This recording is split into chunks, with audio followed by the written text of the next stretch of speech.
జీవితంలో కొన్ని సంఘటనలు ఊహించని షాక్కి గురిచేస్తాయి. ఇలాంటి ఘటనే ఉత్తరప్రదేశ్లో జరిగింది. ఇద్దరు సోదరీమణులు ఏడాది క్రితం హత్యకు గురయ్యారని భావిస్తే ఒక నిర్దోషికి శిక్ష పడుతుందనే కారణంతో వారు తిరిగి వచ్చి అందరికీ షాక్ ఇచ్చారు. గోరఖ్పూర్కి చెందిన సీత, గీత ఇద్దరు సోదరీమణులు. వీరు ఏడాది క్రితం తప్పిపోయారు. అయితే వారిని హత్య చేసి ఉండవచ్చని కుటుంబ సభ్యులు భావించారు. మొదట వారి సోదరుడు అజయ్, సీత, గీత తప్పిపోయారని పోలీసులకు ఫిర్యాదు చేశాడు.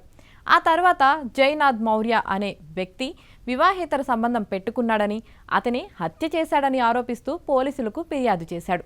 అయితే సరైన ఆధారాలు లేని కారణంగా పోలీసులు కేసు నమోదు చేయలేదు. దీంతో అజయ్ కోర్టును ఆశ్రయించాడు. సంవత్సరం తర్వాత జనవరి 8, 2024న కోర్టు ఆదేశాల మేరకు గోరఖ్పూర్లోని బెల్గార్ పోలీస్ స్టేషన్లో జైనాథ్పై హత్య కేసు నమోదైంది. పోలీసులు 4 నెలల పాటు చేసిన విచారణలో కవలలిద్దరూ బతికే ఉన్నారని, ప్రేమించిన వారి కోసం వారు ఇంటి నుండి పారిపోయారని పోలీసులు గుర్తించారు. తమ సోదరుడు పెట్టిన హత్య కేసు గురించి తెలుసుకున్న సోదరీమణులు నిర్దోషికి శిక్ష పడకుండా ఉండేందుకు పోలీసులను ఆశ్రయించారు.